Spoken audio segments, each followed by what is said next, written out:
The biggest party at Holyrood might not form the government after the election in 2026. A poll for the Sunday Times last weekend suggests that the SNP would win the most seats and be the largest party in Holyrood, but would not have enough support to form the government. Unionist parties would likely keep them out, and that would position Anna Sarwar to be First Minister of a minority government. Geoff, this would be an unprecedented scenario at Holyrood. What are the implications of it?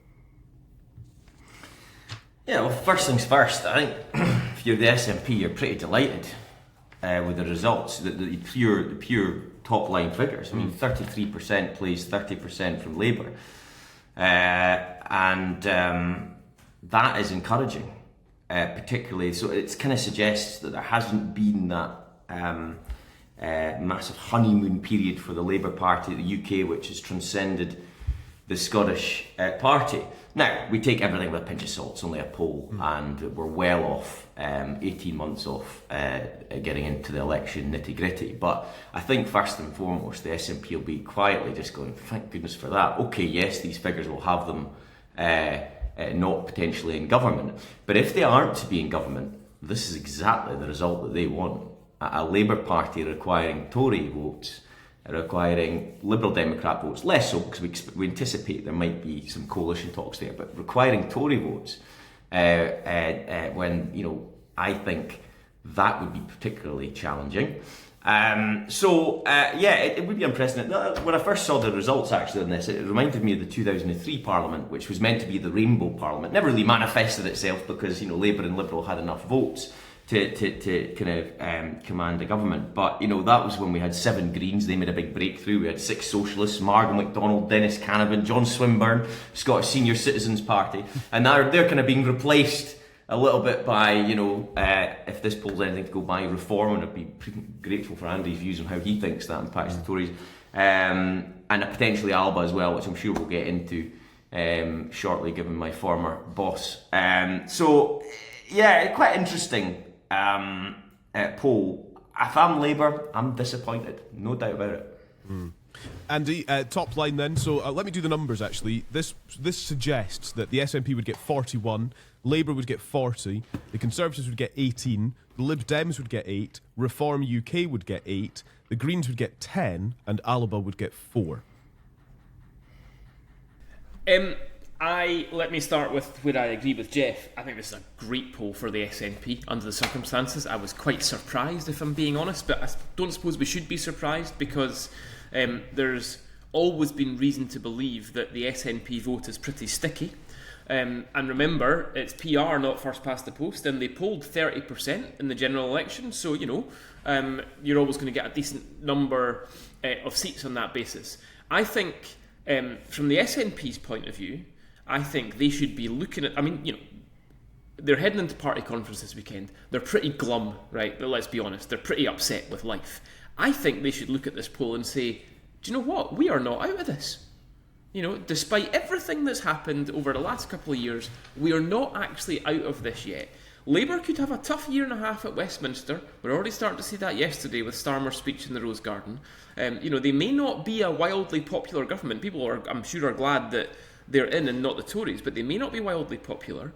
I think the SNP we've not really had a chance to see Swinney and Forbes in action yet. They got in and then suddenly it's the election straight away and then suddenly it's the fallout from the election and we haven't really had a chance to see them yet. They may perform a lot better. We always said at the time that there was a chance that they would. And I think if they can make clear to the population that they understand that for the last 3 or 4 years the SNP has been a poorly performing government, especially in the times when they were in with the Greens. If they can make people understand that they get that, and they understand how to turn it round, and they're prepared to turn it round and do things more sensibly and cut out the frivolity and get on to the real stuff that matters. They are not out of this yet, and I think they should be quite encouraged by that. And conversely, I think Anna Sarwar should be looking at this and saying, do you know what? It might have worked at Westminster to say, put us in because we're not the other guys. That was a pretty compelling message at Westminster. It's not enough at Holyrood. I don't think it's going to be enough. The SNP may be on the slide, but they are not on the slide as fast as the Tories were at Westminster earlier this year. So I think I think it's encouraging for the SNP. Just quickly before, because I'm interested to know what Geoff thinks about that, but just quickly before Geoff comes back in, on the system itself, this is the system. It's in the Scotland Act.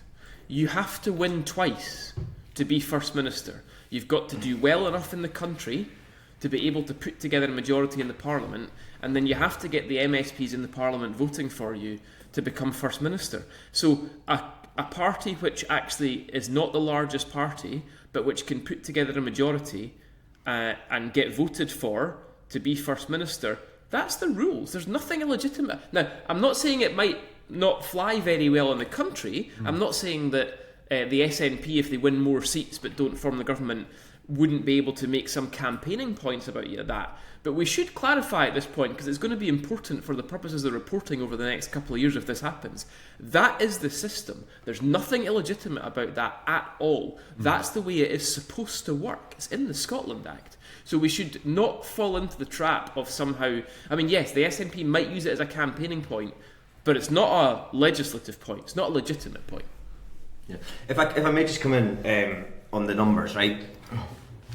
Because we shouldn't be surprised that the SNP are actually polling 33% here, actually. If you look at the 9 polls between when John Swinney was elected First Minister and the general election, 6 of those polls, the SNP polled 33%, across different companies, 33%, and they polled again 33%. And this is all for the Scottish Parliament, obviously. Now, in the Labour instance, in those 9 polls, their average was well up on 30. So they were polling 37, 35, 34% in those 9 polls. And then they have kind of dipped into 30%. Now, we need to see more of these polls to suggest if that's actually a trend that's emerging. But I agree with Andy. I think, you know, the greatest asset for Anna Sarwar was the UK campaign to get the Tories out. Huge coverage about the need for change. He managed to ride the coattails there and outperform his colleagues down south with that momentum. But now we've seen Labour in government. Let's be honest with you. I mean, we've just had a message from Keir Starmer, perhaps we'll get into it, that things are going to get worse before they get better. It's a bit of a dichotomy on Blair's things are going to get better, just stick with us, we'll be okay. I think I would have preferred that messaging if I were Starmer's advisors. And perhaps people are just looking at it again and going, actually, this is a different contest. Not overly enthused with what I've seen at Westminster, and then they dip down to 30%. So, look, it's still encouraging for the Labour Party because they're making significant gains on these numbers from the last Scottish election poll. But privately, I know Anna Sarwar that should be further up than this. So it's going to be fascinating to see how this manifests itself. Final point about, and I don't want to get too much into this because we'll talk about this on Friday at the SNP conference. But this programme for government, what an opportunity for John Swinney and Kate Forbes to really establish themselves. This is who we are and this is what we're going to pursue. I used the word conviction a lot when Humza was First Minister. Perhaps I was a bit too tough on him at times, but I just felt he lacked conviction what he was doing. I really do think this is the time for conviction. There's going to be a lot of difficult decisions here. And the Labour Party are giving the SNP a little bit of a get out if they play the politics accurately. Because they're saying things are going to be so tough. This budget's going to be terrible, Starmer tells us. It is going to be really tough. The SNP need to show, really play that politics well and say, look, we're going to do what we can to stand up for Scotland, but they've got their hands on the tiller. This is going to be really tough. And then get to a lot more positive programme, bold programme for government, and perhaps get rid of some of the nonsense we've talked about previously. Yeah. Do you know though, I think they can actually make that work for them. So there was a few announcements when you were away, Geoff, but one of them that I thought was interesting was that the Scottish Government are effectively cutting public health advertising budgets. So, wear your seatbelt, don't eat a cup of sugar every morning when you wake up, right? that sort of stuff. Who's going to miss that? Do we want our money to be spent on that when times are tough? I think they can own some of these issues and say, you know what, we have been wasting a bit of money recently and we're really sorry about that, but we're going to rectify that now. We're going to stop spending money on crap. I think they can own that issue. I really do. There's an awful lot, we talk about public spending constraints. There is an awful lot of money being wasted in this country on stuff that has no impact at all. no proven impact whatsoever. They could very, very easily save significant amounts of money. And they could make a virtue of it. So, I mean, I think... And the other thing, to be honest, is they don't have a choice, right? I mean, they might have done okay on this poll, but it's still projecting them not to be in government. So they've got to do something about their situation anyway. As we said in a couple of podcasts ago, if you're going to go down, you may as well go down swinging. They've been in government for a long time. They've got 18 months to try to get one more term. And they're not going to do it by repeating the mistakes that they've made over the last few years. So, I mean, I really think they can own some of these issues, make a virtue of the savings that they're making, and the money that they're not spending anymore, because they want to make sure it gets spent on stuff that's more worthwhile, because there's plenty of frivolity to cut, I can tell you that. See, I think that there's an outstanding question in my head about who the SNP are now. I reflect on the 2011 election, and there's Bernard Ponsonby brilliantly did his kind of broadcast at the top of the news programme to say what happened in the election results, and he said the SNP had become a party of the urban and the rural, the north and the south, the east and west, the left, the centre left and the centre right. And we had actually become a national party for Scotland. That meant to say that you might not like everything we do depending on which demographic you're in or which location you're in, but there was something that people could attach themselves to, that the SNP were doing at the time.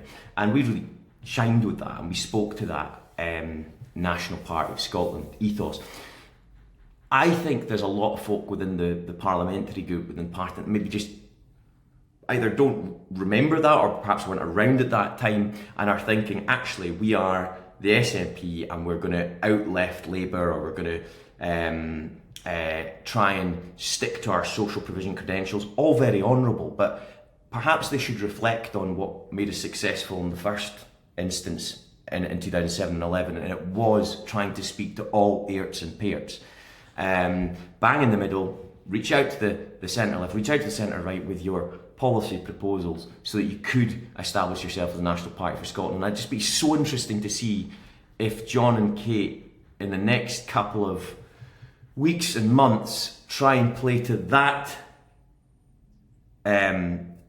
record that we previously had, or do they try and chart a different course depending on where the party feels it's at. A really interesting week ahead, actually. I think it could be very challenging at the weekend. A lot of angry ex-parliamentarians, and I've noticed a lot of commentary about what's gone wrong, and there's not a lot of agreement. Yeah. There's issues here, there's HQ, lack of support and advice and guidance and resources.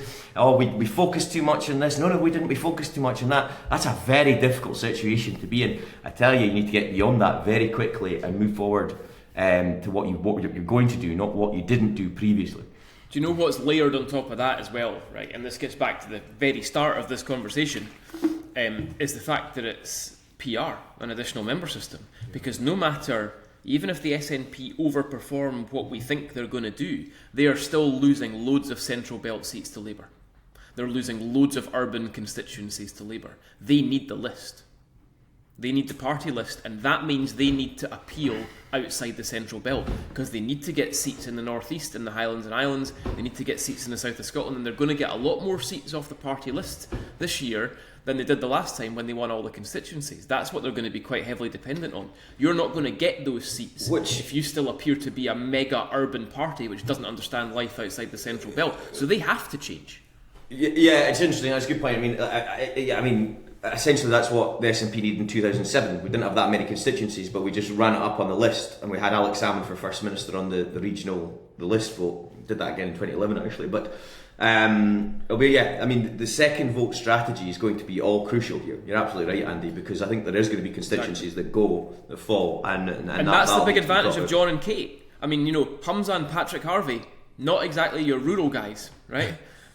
John Swinney and Kate Forbes, you can say what you want about John Swinney and Kate Forbes. They understand life outside the central belt, so I think they can appeal in a much broader way. You still need to run up the regional, the list vote in urban areas as well. Yeah, absolutely, of course. Yes, so you need to, but you do need to consolidate your whatever your 33, 34%, whatever it is, on the list to ensure that you get the overhang from the list. Yeah.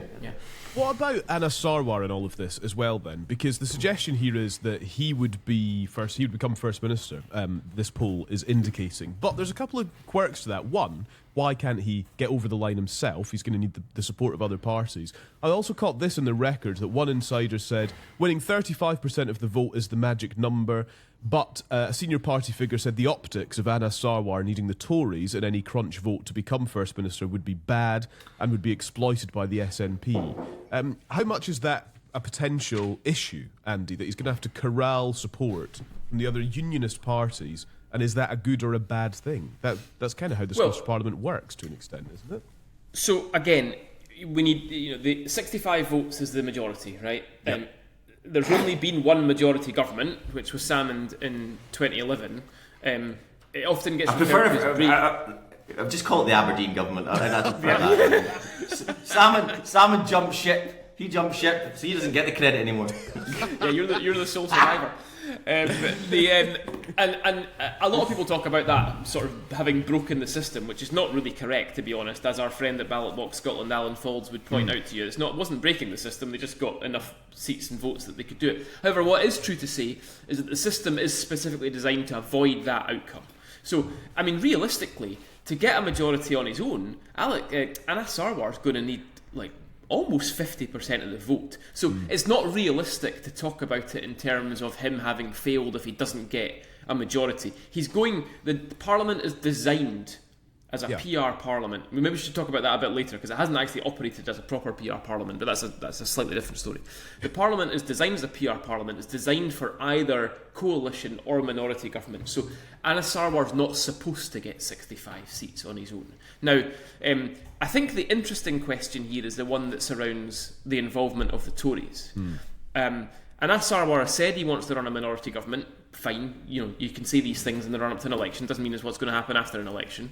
If Alex Cole-Hamilton and the Lib Dems get 8-10 seats, I think they'll clearly have some sort of role to play, and Anas Sarwar will be perfectly happy to incorporate them in a more open, public, formal role of some sort. The difficulty comes with the Tories, because then this gets back to the point I mentioned before about why they can't ever get into government. The reason the Tories can't ever get into government is because nobody will work with them. Right? Nobody wants to be in government. Apart from the Tories. SNP, they worked with the Tories back in the day. Well, but you see, that was the interesting thing about that. That was between 2007 and 2011. And actually, I mean, the Salmond Aberdein government managed to do very well there, because they were propped up by Annabel Goldie, but nobody really knew outside the Holyrood bubble. And that was quite deliberate. Why would Geoff and Alec want people to know the Tories were propping them up? I mean, so I think the Tories got stitched up there, to be honest with you. They got almost nothing for the agreement. They got no public recognition. They got very little behind the scenes, and it was really only the bubble that knew that government was being propped up by the Tories. But that's the key point. There was nothing ever public about it. People wanted to avoid talking about it. And so Anas Sarwar will not, the Tory leader, whoever it is, will put Anas Sarwar in Bute House, because the other option for them is to put a nationalist in Bute House. So the Tory leader is going to put Anas Sarwar in Bute House, but the likely way that he or she will do that is they will do it by abstaining on the First Minister vote, so that their votes effectively don't count, and it reduces the size of the number that's needed to get a majority. That's how this will play. Yeah, right. Couple of things. Firstly, I was joking about the Aberdein government. Stop talking about that. It was a very small spoke in a much bigger wheel. But you've got to remember, just on the Conservative point back then, you've got to remember the politics at Westminster at the time. That was a Labour government in 2007, so it suited Annabel Goldie to try and not support a Labour government up here and have a national. Of course it did. So of course that was the benefit for them ahead, and it helped, as they saw it, David Cameron coming into office in 2010. So there was political imperative there for them as they saw it. And you're quite right, we didn't talk about it from the rafters. Of course we bloody didn't. Why would you? And so that's where the skill and politics and the tactics comes in. Now, if this poll was to materialise, and let's take a pinch of salt again, it's miles off the election, but if this materialised after we've been told just yesterday by Keir Starmer we've been left an economic black hole by the incompetence of the Conservatives, 14 years of terrible dastardly rule, and then Anas Sarwar has to go to them north of the border and go, please guys, can you get me can you get me over the line, please, and a few votes? If the SNP are to lose government in 2026, this result would be a bloody good close second for them, because they just sit there and say, be my guest, crack on, vote Labour, get Tory. You can hear it already. And I mean, that's why, and by the way, that's why Anas Sarwar and Alex Cole-Hamilton will be having a couple of private chats in the not too distant future about how they can, politely, informally, not publicly, encourage each other's votes up the way. Because that's who they need, the Liberal Democrats. That's who they want and to form a coalition with, so they don't have to think and countenance about support from the Tories, particularly given the scunnered factor with the Tories that we've heard so much from the Labour Party of late. Just want to mention... That's what they'll need, though. I mean, they need, Labour and the Lib Dems both need to have a very, very good night for them to get to 65 between just the two of them. I don't think any poll that has been done over the last year has recorded those two parties together getting to 65. So they're still a bit away from that. Just at this point, want to mention, this from Politico I've just caught, that Rachel Reeves is visiting manufacturers in Glasgow today and attending a CBI roundtable with Scottish businesses, and then she's doing some Scottish media stuff later on in the day. So this is the follow-up to the doom and gloom of Sir Keir Starmer's speech yesterday, that Rachel Reeves is out and about in Glasgow. I don't know, trying to make friends with businesses, trying to keep friends with business, trying to encourage business. It's just a note, I think, on that. Anybody? Thoughts? Rachel Reeves going to be a hard graft?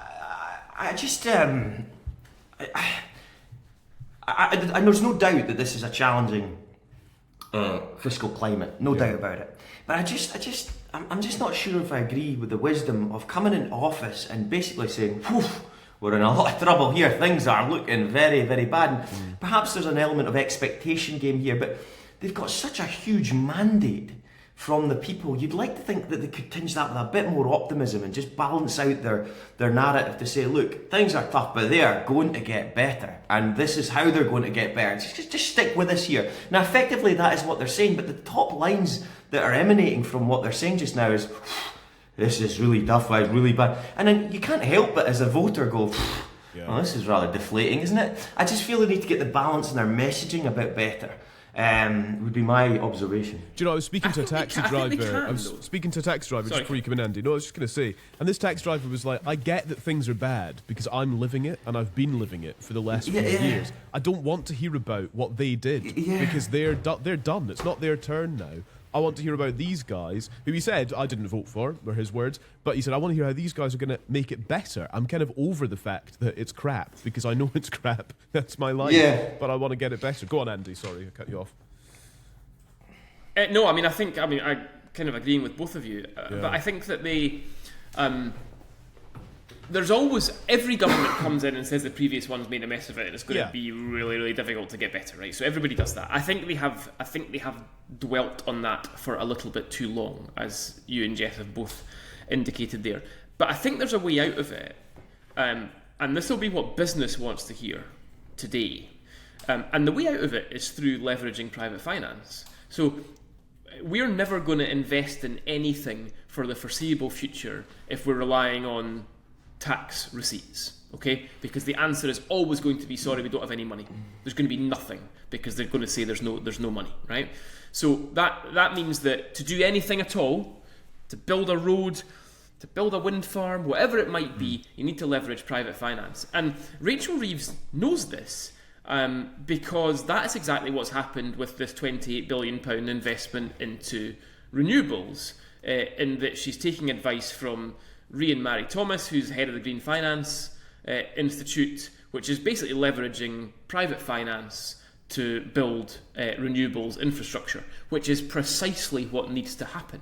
Now, that is the sort of language that business wants to hear, and not just for renewables infrastructure, but for other physical and digital infrastructure as well. We're going to have to reacquaint ourselves with a modernised version of PFI, because if we don't, nothing's going to happen and the entire country is going to come to a standstill. Now, every other country in Europe is doing this. That's how they do things, and they haven't particularly stopped doing it, to be honest with you. We talked in Orkney the other week about tunnels and fixed links and so on. All these countries that do these things do them by private finance. Now, that is what Rachel Reeves, I think, and to be honest, that's also what Kate Forbes needs to start saying when she goes to business audiences too, is that we are going to still accelerate development, we're still going to invest, we're not just going to sit back and wait till things get better automatically and just let you all waste away. We're going to invest in things and we're going to do things, but we're going to do it by leveraging private finance. It is the only way to do it, and we need to start having a grown-up conversation about that, which hopefully Rachel Reeves will start. Yeah, just a very brief addendum to that. I mean, for those listeners who listen to the Stornoway and Kirkwall podcast, I listed just the anticipated expenditure required to unlock some of just a couple of the projects, actually, the offshore wind projects in close proximity to both of those areas. It is eye-watering amounts. The government, public finances cannot do this. They can pave the way and they can grease the wheels, but this is going to need the private sector coming big time. So Andy's absolutely right with that. Just a little point about Kate Forbes. Let's look out for what she says next week. I think it's the programme for government next week, because clearly she had her kind of ground rules for becoming Deputy First Minister, and she's the Economy Secretary as well. So I would like to see what she has associated herself with in this programme for government, and I think you will see some of that private sector finance stuff coming into some of our portfolio area. Right, I want to come back to the poll just because we need to talk about the Alba Party and Reform UK as well, because this could be a kind of noticeable impact of the Alba Party and indeed Reform UK. Should we start with Reform UK, Andy? This poll reckons they would get 8 seats in the Scottish Parliament, mostly at the expense of the Conservatives. Yes, so let me say on that at the outset, and hopefully nobody will remember come May 2026 if I'm totally wrong about this, but I don't think that's going to happen. Feels like another bet's coming on. I think we're in a reality. Yeah, certainly. Have you paid the £100? No. Do you know something? I need you to tell me who to write that out to, because I need to do that. I need you to tell me exactly who to make that transfer to, because that is going to be done. Geoff Aberdein is the name. Never trust a Tory. I will do a public screen grab of it if you tell me who to send it to. I will do. Where was I? Reform. Yeah, Reform sorry. UK. I think we're still in reaction phase, to be honest. I find it quite difficult to believe that Reform will poll those sorts of numbers here. I don't think they will. I might be proven wrong, but I just don't think the message that they send when people sit down and think about it, and when we're in the midst of a Holyrood campaign and not still in an overhang from a Westminster campaign, which was dominated by small boats and things that are not actually an issue for a Holyrood campaign at all, I think they're just going to slip away. So I don't see that being a problem. However, I suppose the only thing I would say is that take Reform and Alba out of it as individual parties and as personalities. Forget about who's behind them and what they believe in and all that sort of stuff. But if you look across the board at the number of parties that are projected to win seats in this poll, that's what PR is supposed to deliver. So our peer parliaments in other countries over Europe that have PR, they have 8, 9, 10 political parties in them. Governments are made up of coalitions of 3, 4 and 5 parties. That is actually what's supposed to happen. We've been hampered here by basically the implanting of the Westminster party system onto our parliament, which probably should never have happened. And that has made it really difficult for parties to break through in any kind of sustained way. They have done before. Geoff mentioned a few of the parties that have won seats in the early days. They've come in, they've won a few seats, but then they've kind of fallen away. Nobody's really stayed the course. And at the moment, the 5 parties in the Holyrood Parliament are the same as the 5 parties in the Westminster Parliament. So this is what's supposed to happen. We are supposed to get more parties and have more variety. But I don't think that will happen in the form of Reform UK at the next election. I don't see it. Okay. And so then we come to the Alba Party and the potential return of Alex Salmond, Geoff. This you've said on the podcast before that you're never a great encourager of this idea of Alex Salmond and his separate political party and all of that, but he might have some electoral success according to this poll. Thank you so much for watching. Press subscribe and you'll get all the best videos offering insight on Scottish politics delivered straight to your feed. Press subscribe and stick around. And if you'd like to hear our conversations in full, open up your podcast app and search for Holyrood Sources.